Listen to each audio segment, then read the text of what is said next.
Is it an overstatement to say the goaltender is the most important player on the team? Oh yeah, goaltender is the most important piece on your team.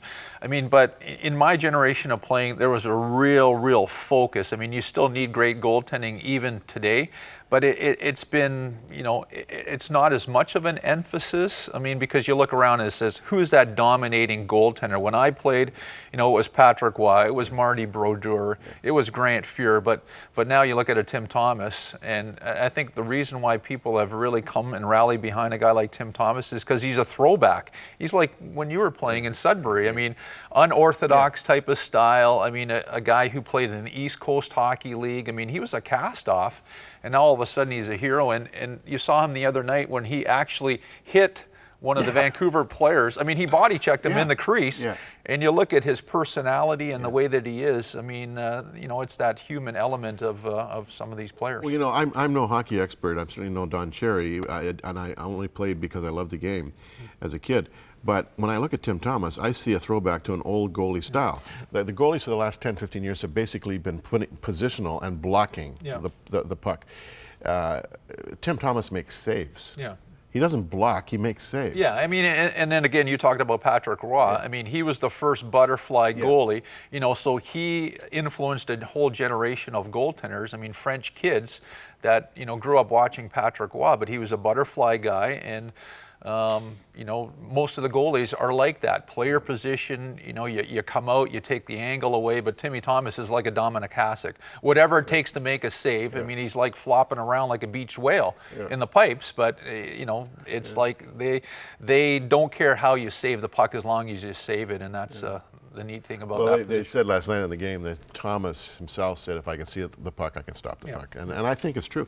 Now, let's shift gears here. You are the Ontario rep for a marvelous ministry that came alongside you when you were a kid, Hockey Ministries International. You've just produced, and take a look at this, friends. It's called the Hockey Player's New Testament. Look at this. Now, just let's keep the camera on here. Here's just an interesting page. You got Mike Fisher, Peter, how do you pronounce it? Budai, right. Sherry Hendrickson, who's a female player. James Reimer, who plays goal for Toronto. David Booth. And then in here, you've got their stories. Let's take a look at this. Okay, there's Mike Fisher, who's a well-known player, now with the Nashville Predators. And then you've got the Good News edition of the New Testament here. I wasn't aware, as going through this in the green room, that there were so many believers playing the game. Tell me about this. Well, yeah, and in some respects, it's not a secret, because we encourage all the guys to use the game of hockey as a platform to share their faith. But like everybody, Jim, I mean, you're on a faith journey. I mean, some, as you read, like a Dan Hamius who's playing for the Vancouver Canucks, or Ryan Smith of the Los Angeles Kings, grew up in Christian homes. Yeah. And so, they were on that journey since they were young kids. But, we've, in some respects helped them, develop their faith, become a little bit stronger in their faith. And then there's a lot of, players that have not been introduced, to having a personal relationship with Christ. They haven't even been to church. They don't even know what a New Testament is. They never even read the Bible. And so we deal with all sorts of different players, but the thing that obviously has knit everyone together is the game. And there's more to the game than just playing the game of hockey.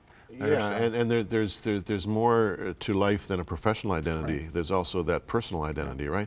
Now, this is an interesting question to me. Today, any player you see playing the game, in most cases, is a millionaire. I mean, you're watching a game of millionaires. In the NHL. In the NHL, yeah, in the NHL. Guys who've got all this money, they're young, in many cases they're not married.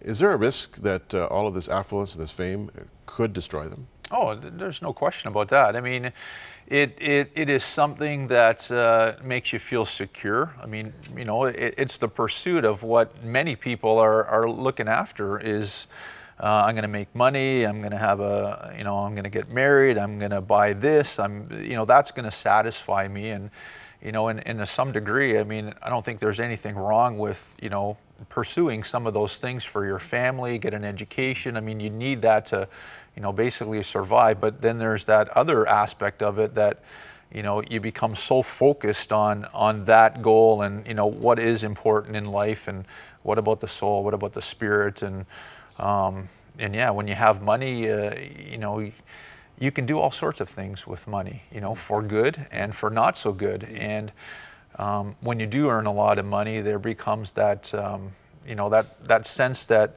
you're entitled, and as a professional athlete, people are always coming up to you. They're wanting a piece of you. What can I do for you?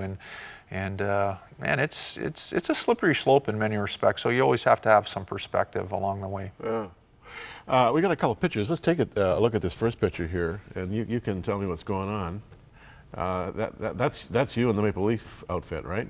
That's me on the left, yeah. Playing against the New York Islanders. Yeah, you're not throwing an elbow there by any chance? No, we didn't do that in our generation. I mean, we played with a lot of respect. No, I mean the physical part of the game and how things have changed. But there's a more important picture. Yeah, my family, my wife Madeline, my two girls Abigail, who's 18, Eliza, just turned 12, 23 years of being married, and living in a house of girls, which is no hockey at all. No hockey, no hockey at all. But do they have any empathy with you as a hockey player, or do they? You live a separate life?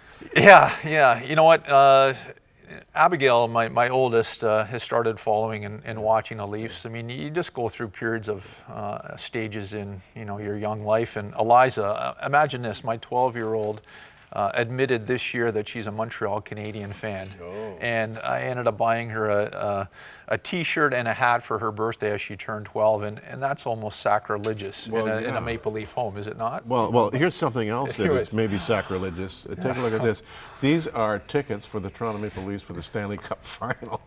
There's somebody in the building has season's tickets, and when you buy your package, you got to buy tickets to the Stanley Cup Final. I mean, will that day ever come? Do you think that the Maple Leafs will be in the Stanley Cup Final? You certainly hope so, Jim. In our generation, I mean, I do a lot of speaking, and the Leafs last won in 1967, and sometimes I say that. The last time the Leafs won the Cup, I was in diapers, and the next time they win the Cup, I'll be in diapers again. So, but hopefully that's not the case. So, okay.